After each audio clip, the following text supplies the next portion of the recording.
Power collapses in various manners, but few as horrifying as the downfall of King Philip II of Spain. A man who once ruled over half of the known world ultimately faced a final adversary, not in the form of rival kings or rebellious subjects, but something far more sinister, his own decaying flesh.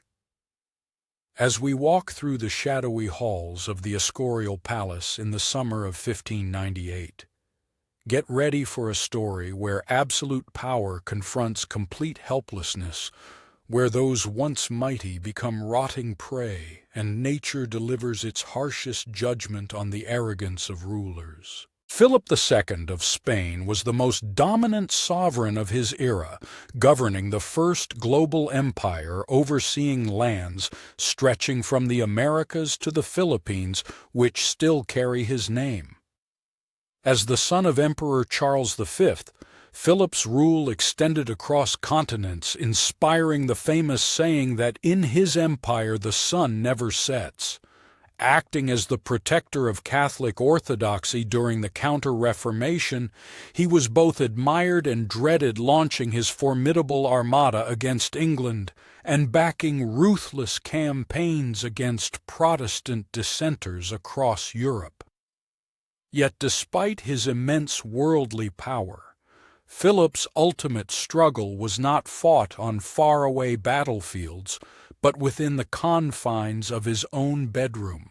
For 52 days during the stifling Spanish summer, the king who had led armies and navies found himself immobilized, trapped inside his own decaying body. Tiny creatures smaller than the eye could perceive became his final tormentors as disease ravaged him unseen, turning a once formidable monarch into a prisoner of his own flesh. The smallest of his subjects consumed him completely. This story is not merely about physical pain, though that pain was intense. It is a reflection on the limits of human strength, the inevitability of death, and the harsh equality found in decay. The Escorial Palace that Philip commissioned to serve as both a royal home and a mausoleum eventually became his grave. However, it first witnessed the stage for his long and tormenting final chapter. Within these cold stones, a monarch used to shaping the destinies of entire nations became utterly powerless against the unyielding attack of illness and parasites. Those present during his last days left behind accounts so disturbing that for a long time historians doubted their truth. Today, medical research confirms they were accurate.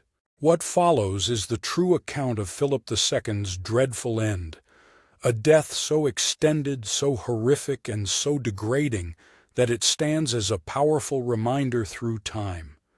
As we lift the regal, ornate bedsheets to expose the decaying body beneath, we remember that ultimately even kings return to dust. Sometimes this happens while they still breathe, sometimes slowly, and sometimes as prey for the smallest creatures on earth. Philip's earliest signs of decline emerged in the spring of 1598. At the age of 71, he was considered old for his era and had endured many illnesses throughout his life. Gout had tormented him since his 30s, contorting his fingers, and Philip's toes transformed into hardened, twisted digits that made writing and walking progressively more challenging each passing year. The episodes intensified in frequency and severity, spreading from his extremities to his knees, wrists, and shoulders. Philip also developed an aggressive form of arthritis, so debilitating that courtiers remarked he could not move a hand or foot, not even to scratch his head. Alongside constant fevers, these ailments had already confined the king to a wheelchair by 1591. Despite his suffering, he upheld his renowned dedication, personally examining every significant state document and occasionally adding brief notes such as "No" each word holding the power to shape the destinies of thousands throughout his extensive realm. Come June of 1598, Philip's condition declined sharply. A fresh wave of fevers left him delirious and weak, but what was more alarming was the emergence of numerous abscesses on his right knee and hand. These swollen sores would burst and drain, only to return with increased severity. The royal physicians, constrained by the era's limited medical understanding, applied poultices and resorted to bloodletting in an attempt to halt the infection. Yet the illness relentlessly advanced. Within weeks, the King of Spain was confined to bed, able to move only his head and left arm. The most powerful ruler in Christian lands now depended entirely on servants for every bodily need. The once impeccable Spanish court etiquette, which had set the highest standards in Europe, dissolved beneath the weight of fundamental human frailty. This once mighty monarch was now utterly vulnerable. Philip was approached only with meticulous care. Now he lay soiled in his own waste as the attendants could not replace his bedding swiftly enough. As July's heat grew more intense, so did Philip's agony. The abscesses increased, spreading over his chest, groin, and legs. From these festering wounds came a foul odor so overpowering that even the most dedicated attendants found it difficult to stay in the royal chamber. The stench of decaying flesh filled the palace hallways, causing courtiers to press fragrant handkerchiefs to their faces as they passed by the king's rooms. Philip, still clear enough to grasp the severity of his condition, commanded that the windows remain shut, not for his own comfort, but to stop the royal stench from disturbing those outside. Accounts from the time depicted the king's body as covered with pustules that would rupture and refill with blood and pus. These sores never truly healed, but became breeding grounds for much worse afflictions. Unable to move without unbearable pain, Philip soaked his bedding with sweat, creating the perfect environment for infestation. The first lice appeared in early August, possibly arriving with palace servants or emerging from the increasingly foul bedding. Whatever their origin, these parasites found in Philip's festering body an ideal host, warm, moist, and defenseless. The lice multiplied rapidly while feeding on the king's blood, and the large amount of dead tissue from his sores quickly led witnesses to observe that lice covered the king's body so densely that attendants could not keep him clean, no matter how often they tried. Diego Deeps, Philip's confessor, later recorded that the lice seemed to breed directly within the wounds themselves, emerging from the king's rotting flesh. Whether this was literally true or only appeared so to horrified onlookers, the effect was undeniable. The most powerful ruler in Europe had become a living colony of parasites. Some reports suggest that special attendants were assigned the sole duty of removing lice from the royal body, collecting them by the handfuls only to discover new swarms hours later. However, the lice were only opportunistic feeders. The true nightmare went much deeper inside Philip's deteriorating body. The royal doctor, Andrés Zamudio de Alfaro, noted that the king's sores began to produce foul, decaying matter filled with numerous maggots. These larvae, probably belonging to common flies that had entered through palace doors or windows, found their way into the open wounds and started feeding on the rotting flesh. Imagine the horror. A man once believed to be semi-divine, whose simple touch was thought by some to cure scrofula, now painfully witnessing worms squirm beneath his skin and emerge from his sores every single day. The servants cleaned off the maggots, only for new ones to appear the next morning. Philip remained fully aware of his condition, increasingly dependent on his Catholic faith to endure his suffering. Seeking solace in faith, he once muttered, "Lord, how deeply these offenses burden me, yet it comforts me to realize they are insignificant compared to my greater sins." By the end of August, even darker afflictions appeared.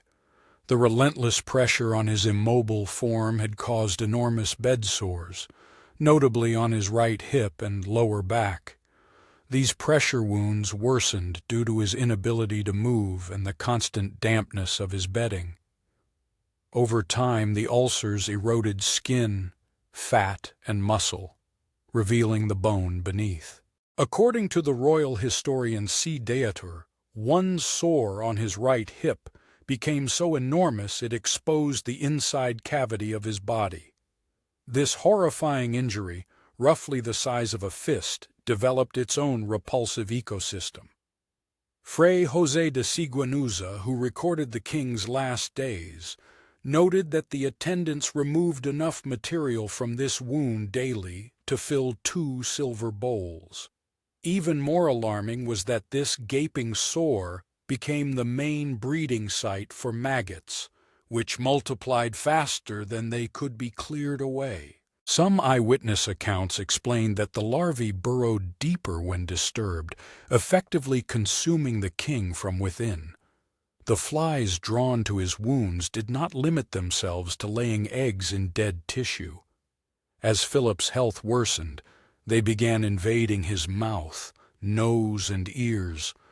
Unable to fend off these insects, the once mighty ruler could only suffer as they crawled over his face and into his bodily openings. Certain historians suggest Philip might have developed mightiest, a condition in which fly larvae infest living tissue in various parts of the body. This added yet another layer to his long list of sufferings, including the king's worsening gout that made even the gentlest touch on his limbs unbearably painful. Despite his agony, his body needed to be moved and cleaned whenever attendants tried to adjust his position or change soiled sheets. Philip's cries echoed loudly throughout the palace corridors. The ruler who had once calmly observed heretics being burned at the stake now pleaded for mercy from his own servants during this terrible ordeal. Philip's mental clarity remained mostly preserved, which was perhaps the cruelest part of his decline. He was fully conscious of his change from a powerful monarch to a weakened victim. The king who had constructed the magnificent Escorial to celebrate Spanish greatness and his own legacy was now decaying within its very walls. Aware of each new shame inflicted on his failing flesh, Philip, despite his pain, showed extraordinary calmness. In spiritual matters, he asked for daily Mass to be held in his chambers and often requested the reading of sacred texts. The man who had fervently supported Catholic orthodoxy throughout Europe remained unwavering in his faith, even as his body became a stage of horrors. Whenever he could speak between attacks of pain, he would engage in discussions about the governance and future of his vast empire with his son and successor, the future Philip. By early September, new symptoms emerged, intensifying the king's agony. Persistent diarrhea, possibly caused by an intestinal infection or as a side effect of his treatments, further debilitated him and worsened the filth surrounding him. His kidney function began to decline, making his legs and abdomen swell enormously with fluid buildup. This swelling stretched his fragile skin to the limit, causing fresh tears that served as additional entry points for infection and parasites.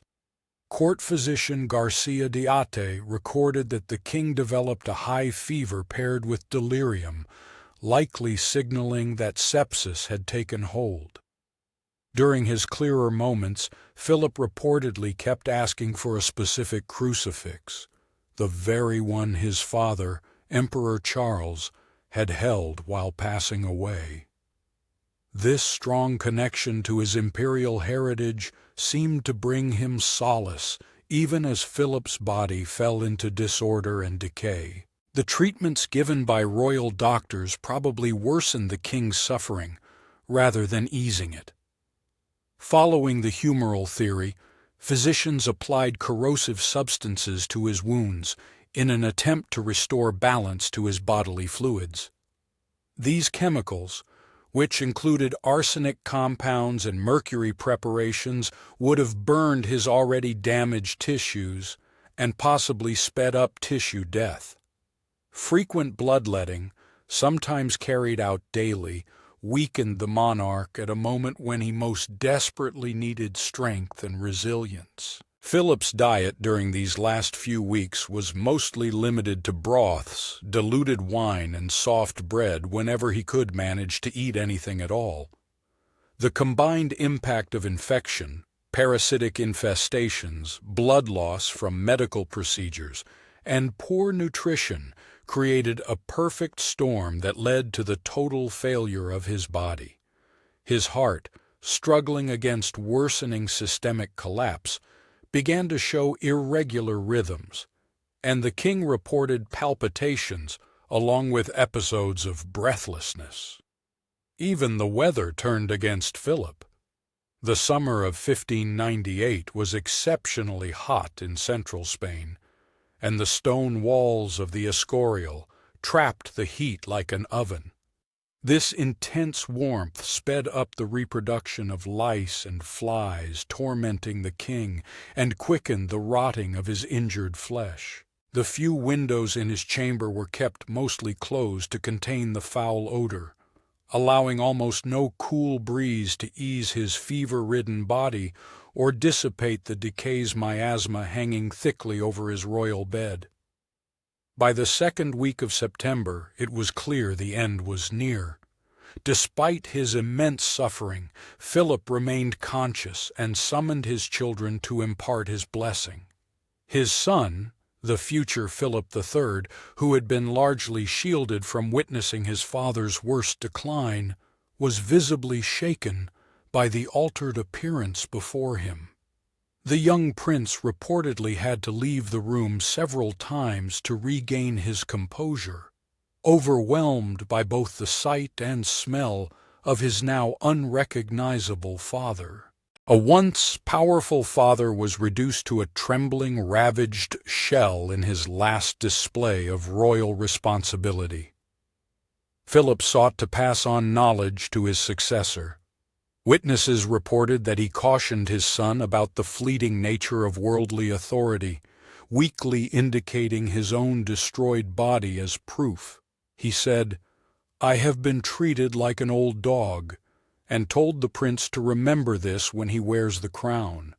It remains uncertain if these words served as a warning against arrogance or as a bitter recognition of abandonment by courtiers who could no longer tolerate his presence. On the 13th of September, 1598, Philip asked for the final rites. His confessor administered extreme unction, anointing the few parts of the king's body that could be touched without causing loud cries of pain. During the ceremony, observers noticed that flies kept landing on the sacred oils, attracted by the stench of decay that no amount of incense could cover. In a grim scene reminiscent of a vanitas painting, symbols of divine blessing were intertwined with signs of mortal corruption. The king's last hours were marked by worsening breathing difficulties as his lungs filled with fluid, a final blow in a series of systemic failures. Each labored and rattling breath carried the foul scent of internal degeneration. At 5 o'clock in the morning on September 13th, after requesting a crucifix be placed on his chest, Philip II of Spain exhaled his final breath. The ruler who had commanded the riches of the New World and the power of Europe's most formidable army had at last been defeated by the smallest of foes. The task of preparing the royal body for burial brought about challenges never faced before. Conventional embalming methods were nearly impossible due to the advanced stage of decay.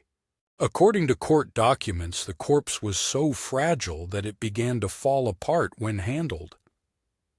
The royal embalmers worked swiftly, employing vast quantities of perfumes, spices, and preservative mixtures in a desperate attempt to make the remains suitable for public display.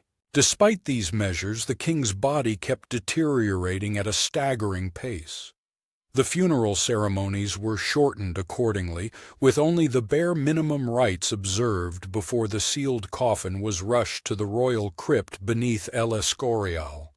There, Philip was laid to rest alongside his father and several wives, his physical decay finally concealed, though his memory and history remained vivid. News of the king's gruesome demise spread rapidly across Europe, provoking diverse reactions. In Protestant England and the Netherlands, where Philip was regarded as a despot and oppressor, stories of his suffering were met with almost hidden delight. Pamphlets suggested that this horrific death served as divine punishment for the tortures inflicted by the Inquisition and the bloodshed during the Dutch Revolt. Elizabeth I of England. Philip's long-standing rival is said to have commented upon learning the details, "We should not ridicule the ailments of princes, for they remind everyone of our shared mortality." In Catholic regions, especially within Spain itself, official reports of Philip's passing were carefully polished, highlighting his devotion and grace as he confronted his final ordeal. The royal chronicles avoided the more unsettling aspects, focusing instead on his reception of sacraments and his worry for the future leadership.